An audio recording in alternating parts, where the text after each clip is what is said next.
Oh, it's a Tuesday morning, and that means discussing the body breakdown of Saquon Barkley and expectations for the season ahead. Maybe there is a difference between a voice of support, depending on which voice that is, as well as the safety position, continuing expectations for Julian Love, and if a position change for another deep roster player could impact the decisions of this offseason. It's all coming up right after the theme music.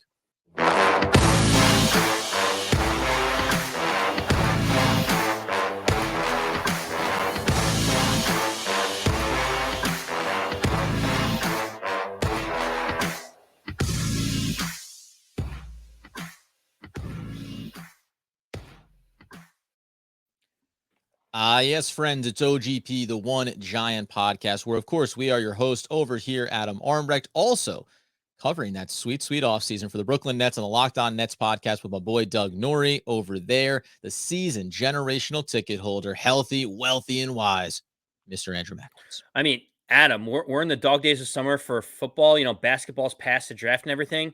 But you working with the Nets, it seems like there's a couple characters over there that give you a lot of off-season fodder to work with, huh? Not sure what you're referring to. It's been pretty quiet on the front. I will say, obviously, Kyrie Irving, and all the news that's gone on there, what's going to happen for them. We always talk about how, like, NFL, right? It's the sport that never stops. There's never downtime. The NBA, we talk They figured about, it out. yeah, they know how to dominate a news cycle, and they've done it around the draft. Like, the draft itself doesn't have as much hype as the NFL draft, but everything going on around the draft, like the vehicle that is the NBA draft, to have stories and narratives and everything else, it is a full go, and it certainly is interesting to have the Brooklyn Nets be a big part of that, especially considering they didn't have any draft picks. Anyway, bottom line is we'll see how that fleshes itself out. I'm sure it's all going to be fine. But as you said at the top, there's a more positional talk that we can get into on the back end of this defense under Wink Martindale, the secondary, Julian Love, a position change for Jaren Williams, what that's going to mean. Tea leaves that we try to read as Andy and I continue to maybe be on the wrong side of history. We're not sure yet. TBD on that. But first, yesterday, Andy, we briefly mentioned Saquon Barkley, as we're affectionately referring to, Body by Barkley. He's going to have a whole series of VHS tapes for you at home if you're looking to get your workouts in. we have a little bit of an extra visual here if you're over on YouTube following us. We didn't get to share these yesterday. I don't know what to make out of the current set of circumstances. I know you want to go a layer deeper on what potentially could happen for Saquon this upcoming season, but I don't know. Where do we stand on what I feel like is the promotional vehicle of Saquon Barkley's career? I mean, for the people that are watching on YouTube, the pictures of Saquon Barkley, he is a chiseled specimen. Like, everyone talks about how he's Saquad and he's got the huge quads, but he's actually, I mean, if he had 2% body fat, it's probably 2% too much based on the photo that he put out on his Instagram, Adam.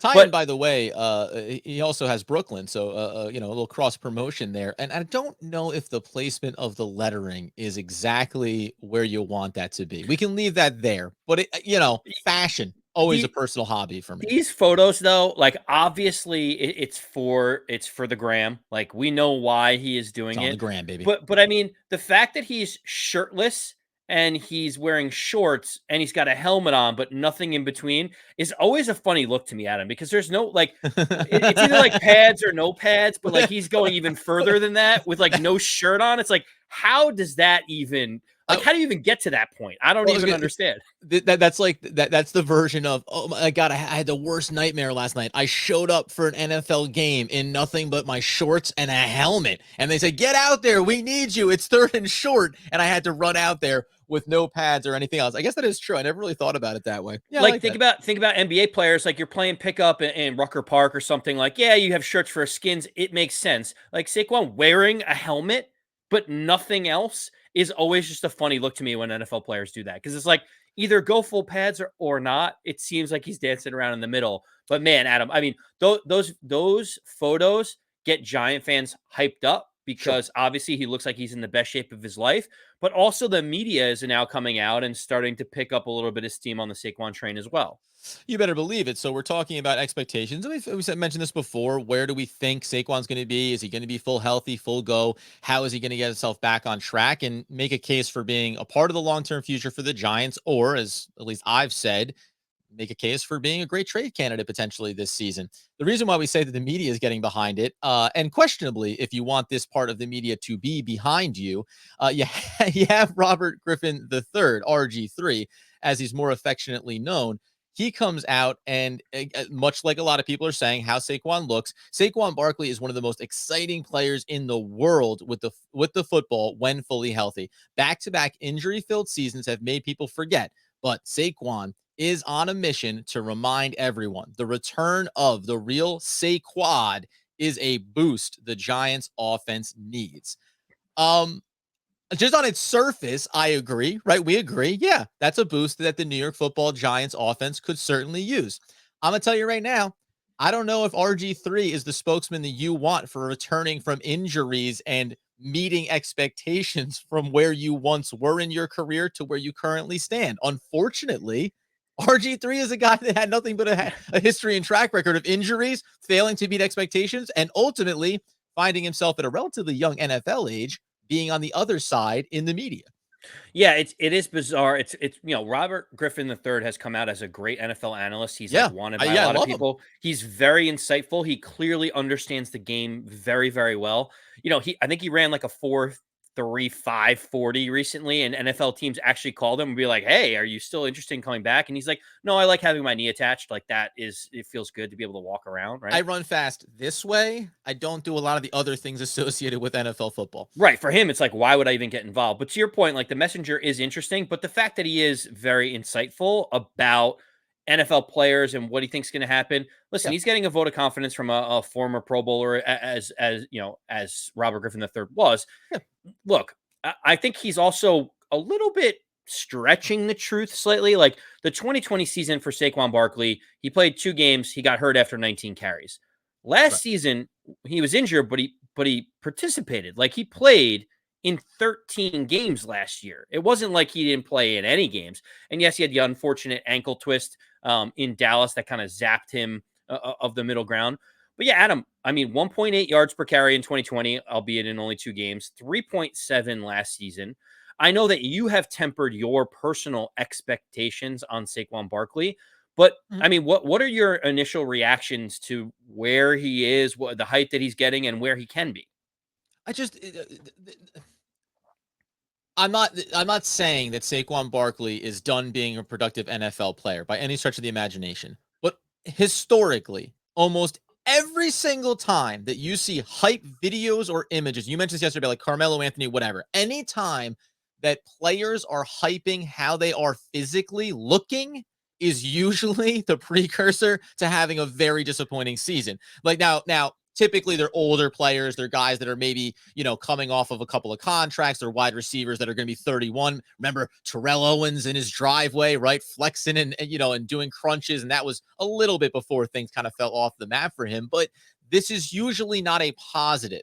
This is usually something that goes on. And Saquon's not doing it, to your point. It's Instagram. That's what social media is. You're posting up sexy photos. Like I said, stay tuned for the OGP calendar. Oh, But Adam going sexy on the Saquon photos. Look at you. I'm sorry. Listen, I'm an American male living in America. I am comfortable with myself. That is as good as name a better looking guy out there in the world, helmet or not. But it's just, I don't know what can you put into this? It's like you said, it's a helmet wearing shirtless short photo running around, in warmups. Like it doesn't mean anything from a football standpoint. This means absolutely nothing to where the expectations are and the results that you're going to see. And as you said, I know that there was the injury component last year, and I don't know if that is the peak version of him and everything else, the offensive line, et cetera. We all know what it is, the offensive coordinators, all that good stuff.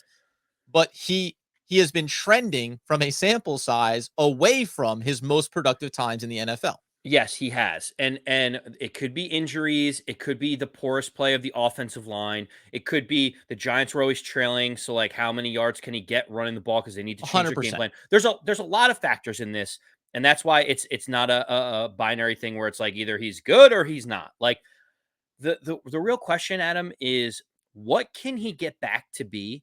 And the question that I have for you is, what is success look like for Saquon Barkley this season? We'll go into projections as we get closer to training camp, but like, give me a benchmark number where you say this many rushing yards would be a successful season for Saquon Barkley. Yeah, it's interesting because even if you go back and look at last year, right? So 13 games, so it could have had another 4 mixed in there, obviously. So I mean, you're almost another quarter of a season, right? I mean, weird 17 games now, but there's 25% more of sample sizes, of receptions, of rushes, etc. He ran for 600 yards, so 3.7 per carry. That's not good enough. And you can easily assume 1-to-1 the offensive line is better, and that gets a half a yard better at a minimum, and you're closer to his 2019 form, 4.6 yards per carry. Do I think that when I look at yardage wise, had 162 rushes? Like, I don't think, go back to 2019. I'm doing this in real time. 217 carries, like, and that was in 13 games. I don't think you want to see him much over 200 carries for the entire year coming into this one. So 2019, 217 carries and 1,000 yards, like something getting close to that range. If he's plus 800 yards, 800 or better in the rushing game. And again, it's not about if I think he'd be productive or not, but just saying, let's keep him healthy. Let's use him differently than we have before. Probably something in that range. 800 plus rushing yards is more than enough. For me, at least, depending on how he's being utilized. The bigger one for me is going to be targets, because even last year, finally, you saw the spike back up to 57 targets, 41 receptions there. I want to see that volume increase. I think that needs to be far closer to 121 like his rookie campaign. He needs to be utilized as a receiver, and I would expect the 721 going back to his rookie year on 70 or 91 catches, excuse me. That number should be significantly higher. Like, I would anticipate him being like, God, it sounds so interesting to frame it this way. It's like a 1600 all purpose, like 1600 to 1800, and that's going to put him in the upper echelon. I think that his skill set, if he's healthy, you can talk about him being a guy that's pushing towards 1,000 yards rushing and receiving in each category. Well, you changed your tune as you walk through that pretty quickly, Adam, because at the beginning you started out being like, where can we go with this, and then you were talking about 1,700 total yards for, well, again, 800 and 800. If he goes 800 and 800, or if he goes 900 and 700, that's 1,600 yards right there, right? So, again, if healthy, do I think Saquon Barkley is capable of getting back towards being 1,000-yard rusher? Of course I do. My contention has always been, which I'll reiterate, I've never said that Saquon Barkley wasn't still talented or capable of being one of the best running backs in the league. It's about where the franchise is and why they should be getting value. Well, so a couple things here. You talked about Yeah, the receiving yards. When we talk about receiving yards by a running back in 2021, the league leader, how many rushing yards do you think the receiving yards did the league leader have in 2021? 850.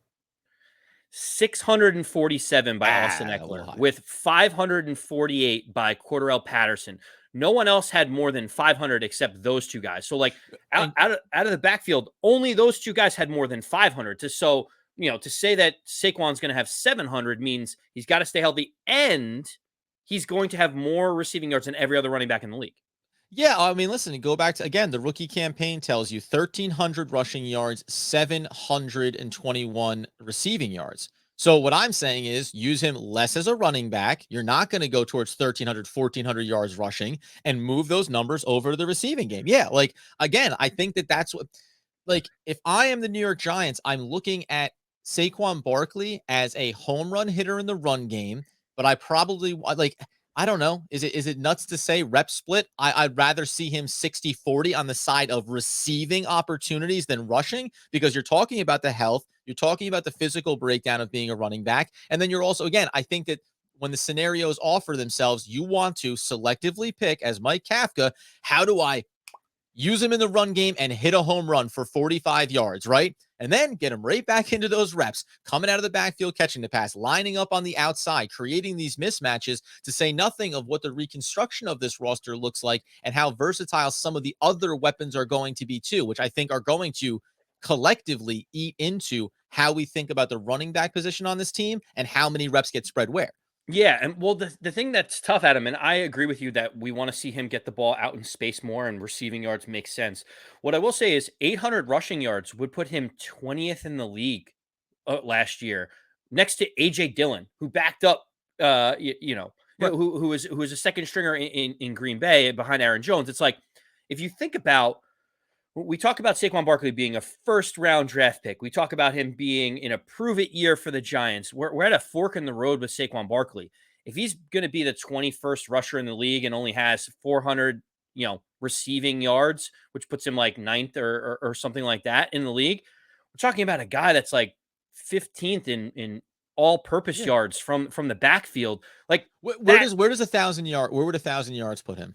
1,000 yards rushing. Yeah, where would that put him It in last year? So 7 players rushed for over 1,000 yards last year. So there, but and the reason why I say it is because Yeah. 800 to 1,000, right? 200 yards over 17 games. It ends up being like, hey, can you give us another 25 yards per game? Which is not, But that's the difference between a Pro Bowler and just a guy, right? Like that's the big 100%. difference. Yeah, Because 100%. when you look at 800 yards, you get into guys that you're like, oh, I guess like Devin Singletary, Sony Michel, AJ Dillon, are all guys that had anywhere between 875 and 800 yards.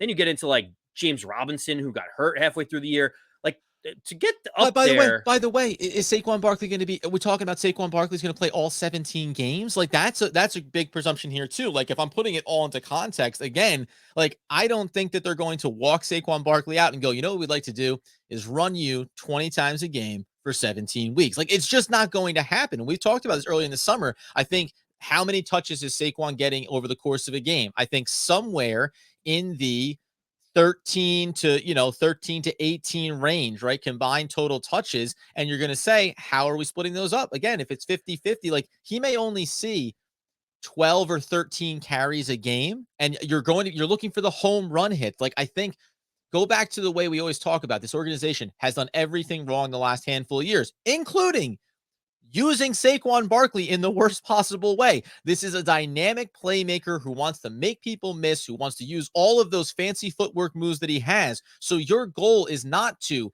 say by volume. This is a big mistake that they've made over these past couple of years, and he's gotten injured from that is, well, what we're going to do is give him the ball 20 times out of the backfield and say, if we can hit a home run 3 times, then it was worth it. No, have a better scheme, create better opportunities, and say we used them 10 times, 12 times out of the backfield, but we said that 8 of those swings were for home run hits. And then if you capitalize on a handful of those, that's how you make this a better offense. It's how you better utilize Saquon Barkley and keep him fresher, which, by the way, then as this season progresses, potentially, you get to start to say, and now we dial up more Saquon, right? Because we're keeping him fresher for the first 8 to 11 weeks of the season and then hopefully being in the playoff picture. I think we can both agree, and this is the simple way to think about it.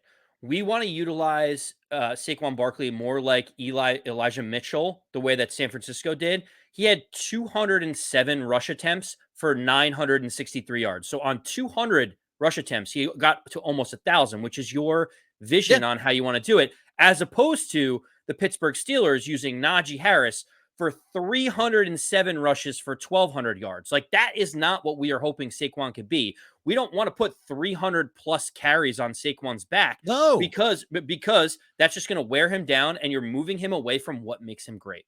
And by the way, he's never rushed 300 times in his career. Right. 261 in his rookie campaign. That was it. Like that was you talk about touches and you include targets if you want to. He had 261 rushes and then with 121 targets, right? So you're talking about 382 total opportunities. It doesn't matter about the receptions. The ball was thrown to him, so he's running those routes. That's sub 400. He's never gone over that. He was sub 300 when you talk about the following year in 2019. And we know that things fell off the map. Again, that's where I think the money number lies. 200 rushing attempts, try to be closer to 100 targets than 80 and live with not live with, but like be excited about what those results can be. I think he can be a dynamic playmaker. And you talk about average yards per reception or average yards per carry. I want to see him back towards that 5-yard per carry average. And in the receiving game, I want him actually in year number 2, where he caught far less balls, but had an 8.4 yards per reception. Like that's what this guy needs to be if he's going to be valuable for this team over the course of this season. Yep. Last thing I'll say, Sure. Adam, the simple math is you want 200 carries. If Saquon Barkley has a 4.5 yards per carry at 200. That gives him 900 rushing yards. I think you and me are both in agreement that you would, if that's what the stats come out at, you would check that box and you'd be very happy with how they utilized him. Yeah, healthy, and give me those numbers. Thanks so much, and let's see how the season and the back end of it plays itself out. In other maybe less sexy news, the New York Bite Football your tongue, Adam. We all don't it's agree that the always defensive side of the ball it's is always, less sexy. Okay. it's all sexy news when you're talking New York Football Giants. The question becomes safety in volume because first of all, there was a Sports Illustrated article that leads into this conversation where essentially Julian Love poised for his most significant role to date as a New York Football Giant. Everyone knows you and I have just been on a weird side of this. It wasn't done for any other reason than thinking we were organically observing the circumstances, and yet people in the media and the fan base seem to be locked into this idea that Julian Love is going to be the key third cog inside of, or arguably a lot of people are saying the second cog inside of the secondary and the safety room with Xavier McKinney and Belton and whoever else may come along here. But with a position change on this roster and an opportunity for a young player, I don't know. Does it cloud or make it more clear expectations here when we talk about Jaren Williams moving from the cornerback room into the safety? Yeah, so the most recent news is, coming into camp and everything else, Jaren Williams played last year. He played 6 games at cornerback. Played well, actually, Adam. He had a Pro Football Focus grade of 71.1 when he was out there, which, for context, Isaac Gedem had a couple of 39s when he was here a year or two ago. So, 71 is definitely at least rotational, cornerback level play. And so Jaren Williams came into camp thinking that he was going to be fighting for that cornerback spot. Knowing that James Bradbury is no longer with the team, he thought maybe I'll be moving up the chart. And Wink Martindale and team have asked him to move to the safety position. And they asked him, do you think this is a slight? Like, do you feel disrespected? And he's like, no, if the coaching staff thinks I can make an impact and get on the field in a better position or a better situation at safety, I'm all for it. And so he has a great mentality. He's an undrafted guy coming out of the University of Albany. Clearly, he's just like, I want to be on this team. I want to make my presence felt wherever I can. But I think the whole idea behind him switching, and this is you and I were talking about this before, is they have Xavier McKinney, who we know is locked in 100% stone cold starter at safety for the Giants. Potential Pro Bowler, Correct. potential All Pro in both of our opinions is the type of talent he has. And then That's you correct. have Julian Love, who is, has bounced around from cornerback to nickel cornerback to safety, jack of all trades for the team. You have 4th round pick Dane Belton, which the team obviously went up and got for a reason. And then you have the undrafted free agent that they paid some significant guarantees in Yusuf Corker to come in and play. I find it fascinating that Jaren Williams is moving over to the safety position, knowing that on the roster, they're probably only going to carry 4 safeties and then usually maybe have some guys on the practice squad. And so for me, this kind of screams either Julian Love is poised to have his greatest season at other positions, maybe moving up to linebacker, maybe covering in the cornerback position, kind of like shadowing all over the place. Or they're looking at Yusuf Corker and saying he's probably going to be a guy we're hoping to stash on our practice squad because they'll have 6 people, essentially 4 or 5, 6 people for those 4 safety positions. I don't know. Which way do you go on this, Adam? Do you think it says anything about how they feel about Julian Love?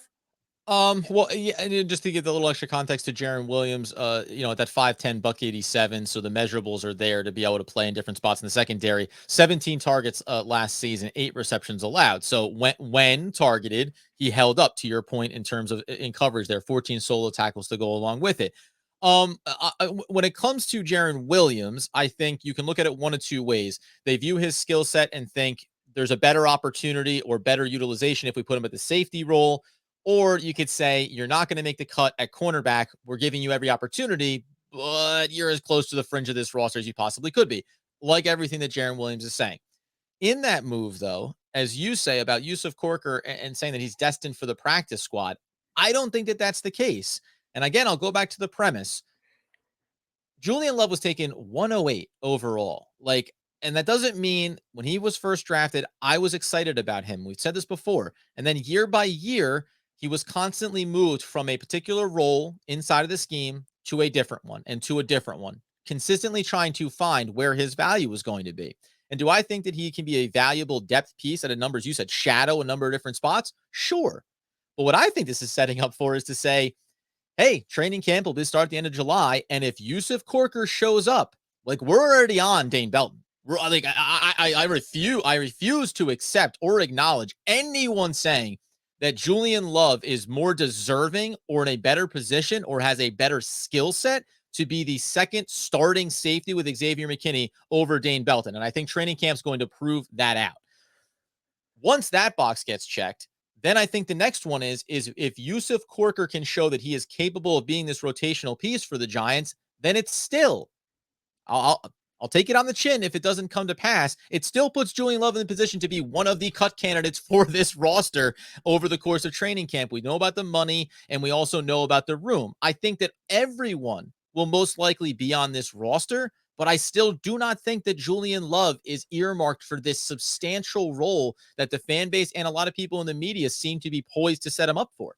Adam, let's take it a step further. And we didn't even talk about this beforehand. I don't know why we're the only two people that are like, we've put ourselves on an island that is not, we're probably going to look very foolish later on when Julian Love comes out and is like the defensive player of the year candidate. But what I'm thinking about this move in particular is you have Xavier McKinney who's locked into that spot. Outside of Julian Love, you have Dane Belton and Yusuf Corker, who are both rookies. Jaren Williams played 2 games in 2020. He played 6 games last season.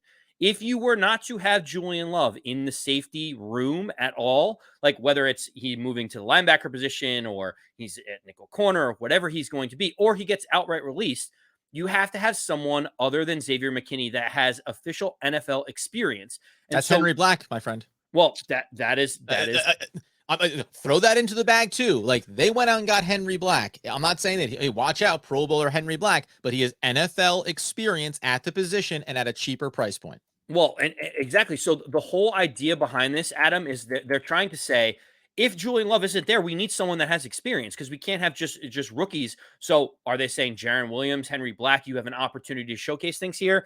I don't know. I read the tea leaves on this and I say, if Julian Love was locked into place and Xavier McKinney was there and you have Belton and you have Yusuf Corker, you kind of have the 4 with Henry Black challenging them. Do you really need to bring the competition in with Jaren Williams? This to me screams that they're really rethinking and retooling how they look at the back end of their secondary.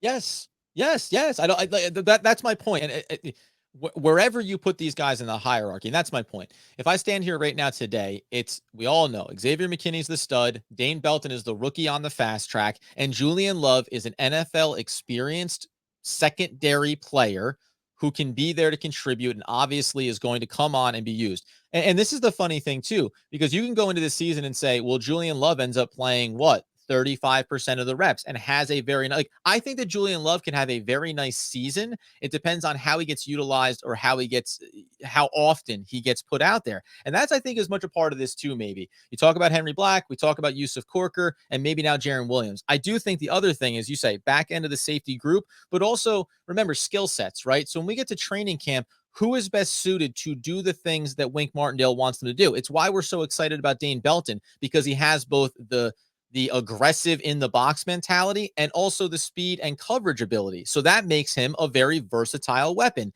Xavier McKinney, we think, is a versatile weapon in different fashions, certainly, than Dane Belton. But that means you can mix and match where you want to utilize them and create different looks for defenses. The big reason why, and I don't put anybody else ahead of Julian Love necessarily because I haven't seen the sample size even in training camp, although I do think Yusuf Corker is in that vein.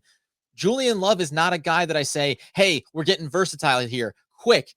They come up to the line, the QB makes an adjustment. Pick up that wide receiver, Julian Love. I've already seen the sample size that suggests he's going to struggle significantly in that role. And from that standpoint, it just to me speaks to, it doesn't mean you can't have a role, but you cannot have the significant role that people want to project him for, because I don't think that he has the ability to do it. I don't think that he can pick up an outside wide receiver if the job called for it without it being, Let's go back to that well again, because Julian Love doesn't have the speed to stay downfield with that player, right? He doesn't have the hip quickness to shift inside and catch a guy going across the field on a quick slant, right? Those are the areas that I think he starts to get exposed in over the course of training camp, or maybe the course of the season. So you earmark whatever time you want it to be. There's going to be this shift where it goes from Julian Love, wherever you think he is, to Dane Belton. And I ultimately believe that Yusuf Corker over the course of the season is going to start to emerge as one of those versatile contributors. Adam, I love it. And Thank guess you. what? At the end of the day, my friend, while the wide receiver competition might be the sexy piece of it that you were talking about before, because sex sells, right? In this day and age, I really do think that the secondary, especially at the safety position, is something that we need to really focus on in training camp, because Yes. decisions are going to be made in that group more than any other group on this roster. Yeah, and you're right, because remember, even though we think more work could be done on the outside of the cornerback position, we don't have the ability to go get that guy, Right. right? So, to your point, the impact of what this defense is doing on the back end out of the safety position is going to dictate, I think, how successful, how dynamic, and how impactful this team can be on that side of the ball when we get towards the start of the regular season. So, that being the case, what a juicy episode that was. 2 topics and 30 minutes of fun. You can follow us over on YouTube. Obviously, you get the podcast wherever you get those needs fulfilled. We'll be back again, breaking down different topics like this. Cannot wait to see how lambasted I get around both my predictions for Saquon Barkley or expectations, my thoughts around Julian Love. I feel like I came in hot, and I'm probably going to come out a little bit battered and bruised, but that's what OGP is all about. Until next time, friends, as Andy Mackowitz would want, need, and nay, demand the people know. As always, let's go Big Blue.